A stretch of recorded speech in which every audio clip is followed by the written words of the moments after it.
this conference last year, you heard from our Chief Marketing Officer, kind of gave an overview about Encino Energy.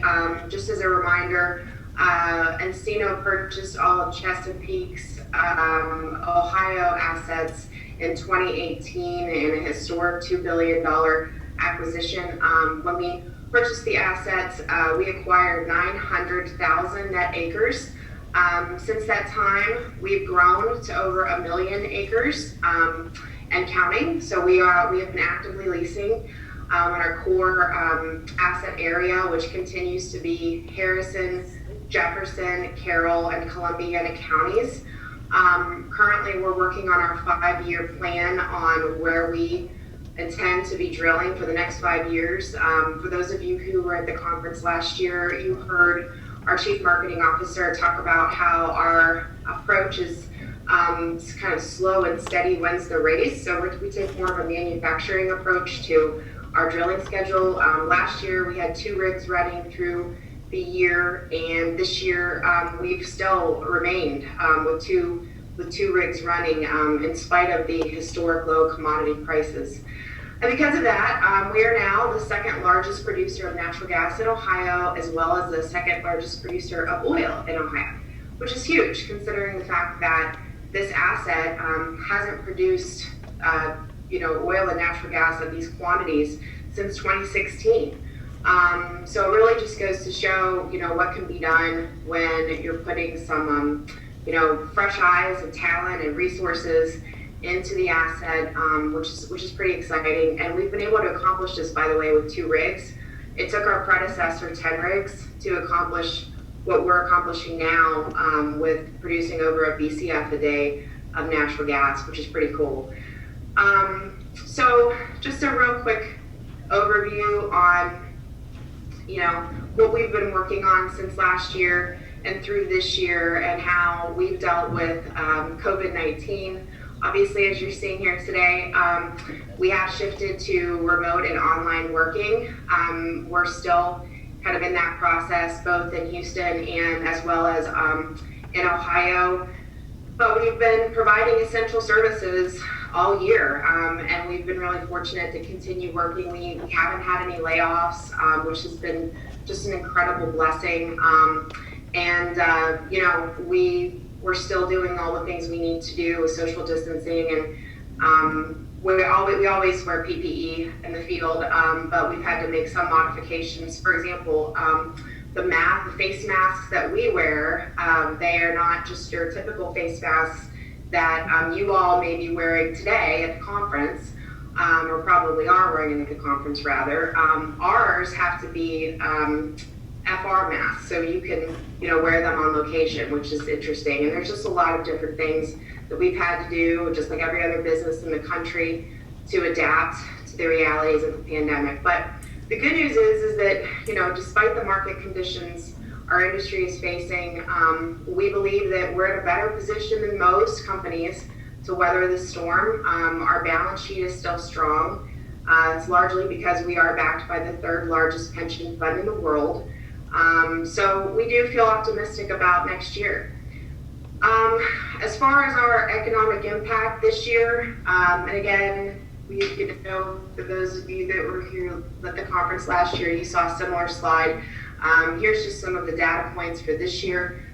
We are still sitting at 130 permanent and Ohio employees, and we're supporting thousands of indirect jobs through our $500 million investment that we've made into our drilling activities this year here in Ohio.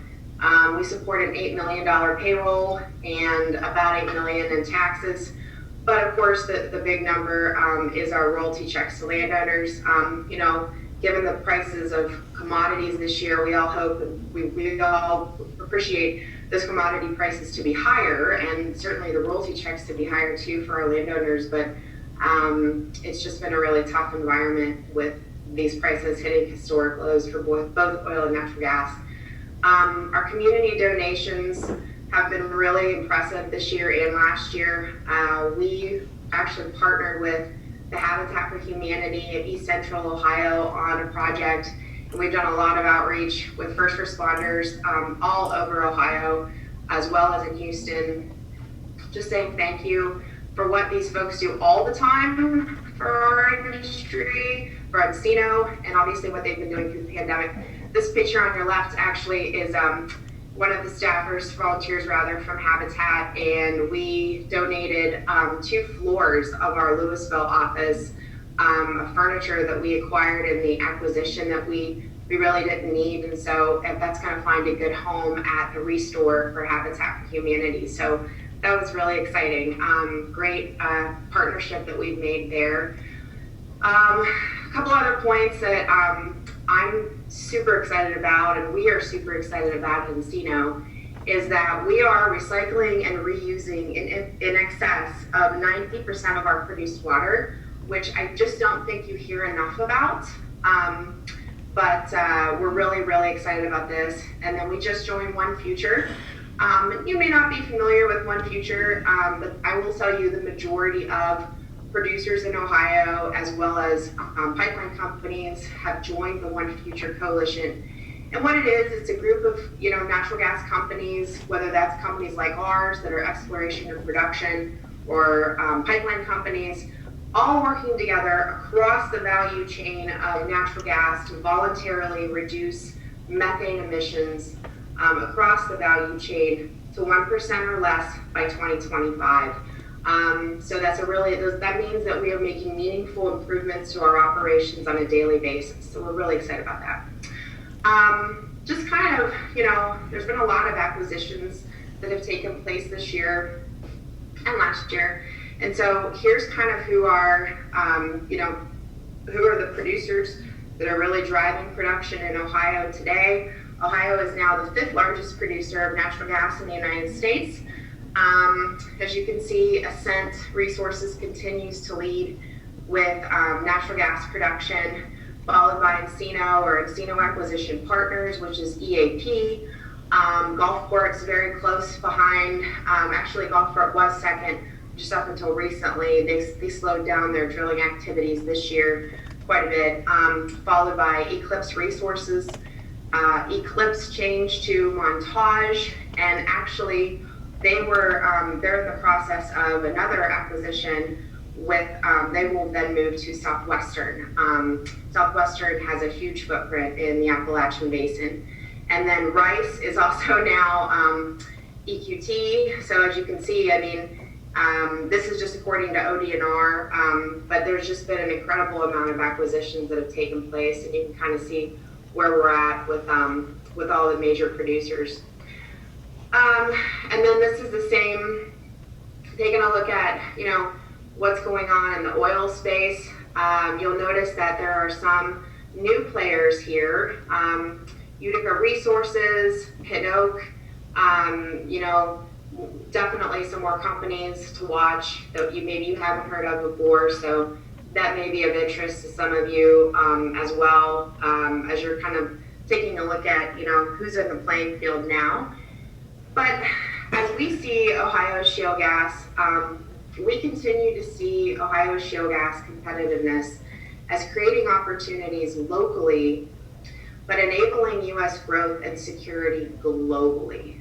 Now, if I was there in person, this would be the point of time where I would say, raise your hand if you know what that means, or you can guess what that might mean. But since I'm not there, unless you want to ask someone what they think that means.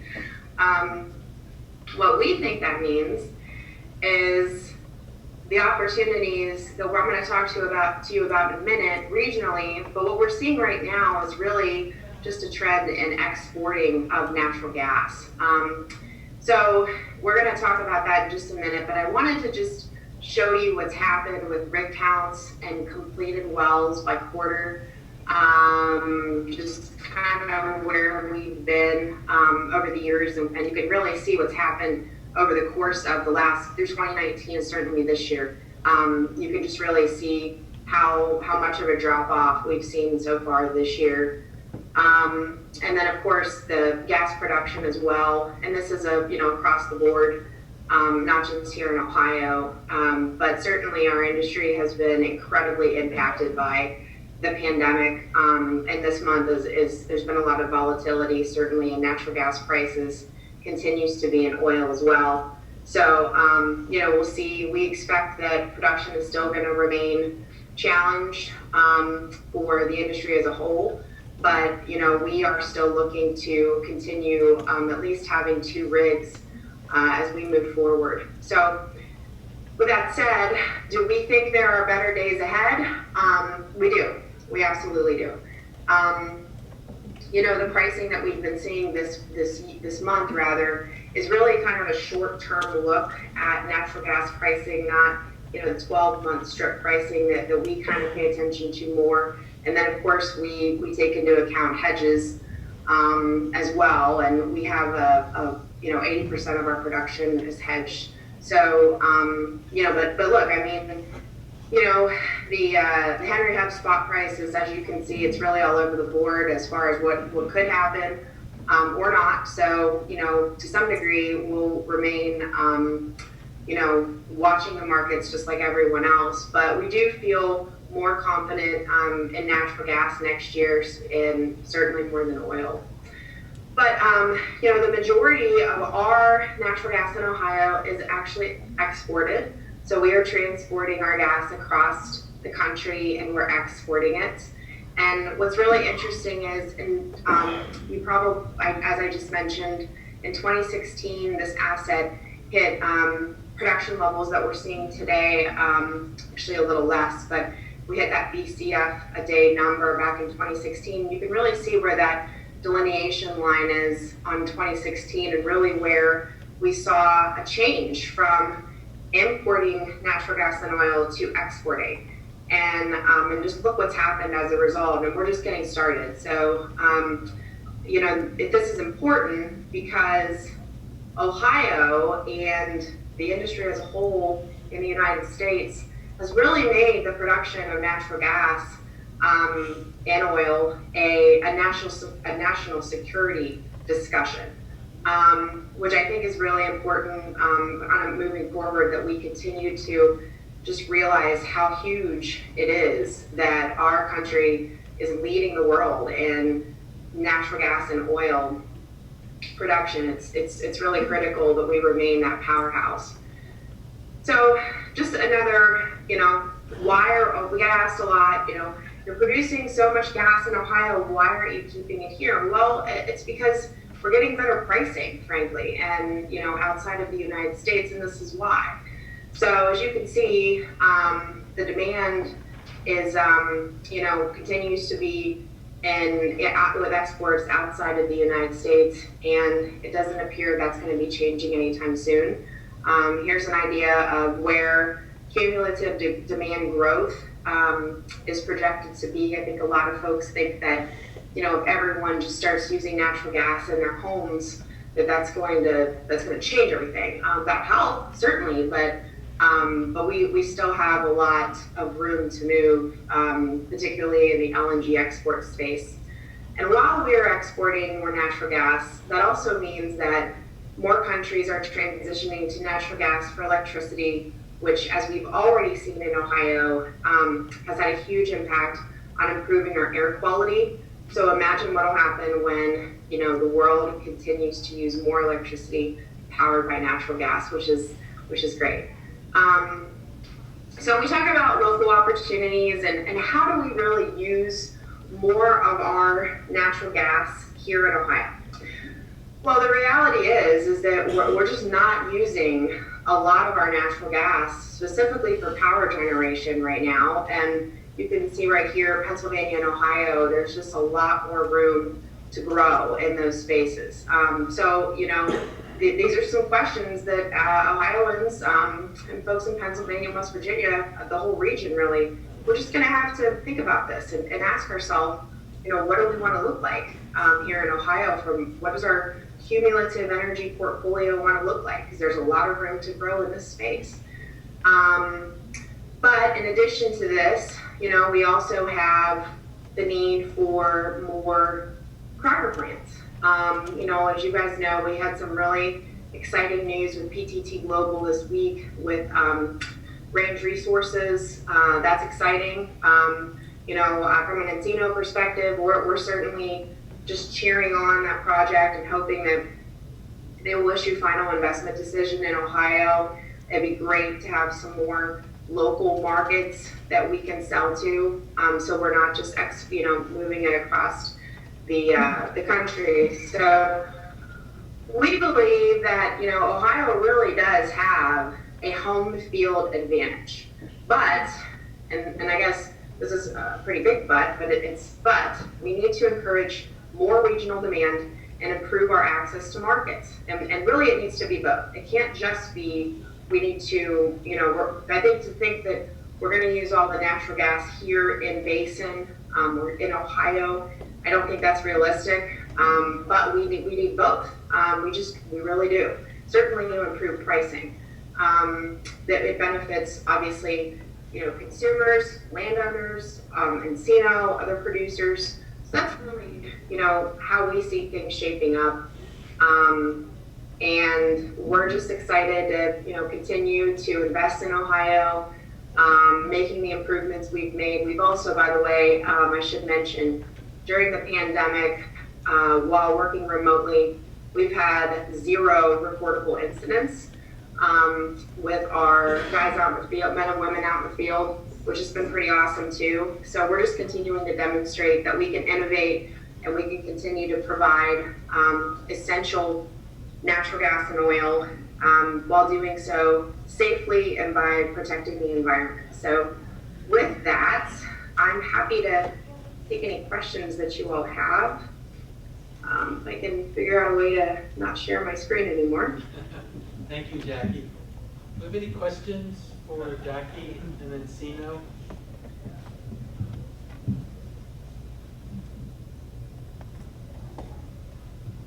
Jackie was so comprehensive. I have one question. When you look out at this is kind of like from left field, Jack. I know a couple of things you hear is Ohio's the polymer capital of the world. And you have Akron, and I talked to other people who are in the plastics industry, and what they're saying is all of the plants are running full bore, and all the capacity is being used. Just on your perspective of Ohio, the oil and gas industry, and plastics, I mean, do you see some real opportunity here in the state for converters and plastic manufacturers to come into Ohio, which helps address the exporting issue? Sure. You have to, when you think about, and again, if I was there, I'd be showing you some of these things. But when you think about all of the 6,000 consumer products that are manufactured from petroleum at the base, and we have, ethane turned into ethylene, which are the plastic pellets that make plastic. All of these items can and frankly, should be, they should be looking here for manufacturing those products. I mean, we certainly have the workforce and the history of our culture that we should be looking at those things. So, but I will say this, I mean, I do think all eyes are on Shell to see kind of what happens with Shell. I think they were slated to open up this year, and now that's been delayed, of course, but I certainly can't imagine that a company like Shell would put the investment into the region like they have, a multi-billion-dollar investment, if they weren't very certain that they had the downstream customer base that was going to be ready for them once they came online. So, just from a perspective of the fact that we certainly have the ethane, the feedstock here, once we have the cracker plants, here, then I would think the natural progression then would certainly be those customers, those downstream end users. So yeah, I think there's a lot to be hopeful, of course. Thank you, Jackie. Any other questions of Jackie? Hello. I was wondering, you talked about petrochemicals and crackers and things like that. From Encino's perspective, with the additional demand for liquids, would it significantly impact what you're producing out of the ground? So would you actually see business there, or are you more net then? Did you hear all of that, Jackie? A little bit. Could you repeat it? Sure. Yeah. Sorry about that. Can you hear me now? Okay. No, I was wondering, you mentioned the petrochemical industry, like crackers and things like that, petrochemical facilities opening up. From Encino's perspective, how much business do you think's there? I know how much liquids are you producing? And I know you don't have to get specific, but would it be an impact for Encino? Or are you producing primarily methane from your operation? Yeah, that's a good question. Compared to some of the other producers that you saw on the slide in Ohio, but also some of the other producers in Pennsylvania, we're not as much of a player in that space as some of those other companies are. We do produce ethane, and we are currently rejecting ethane because there's just not enough economic reasons to pull it out of the stream. I think a couple of your other presenters rather talk about that a little bit. So if we had a regional option that had attractive enough pricing, absolutely, we would be looking at that. There's no question. It's no different than, entering into contracts with these natural gas power plants, actually. So, I think that what you've seen with Range Resources, that's a larger producer of ethane than we are, with PTT, that's really a good sign, really truly is.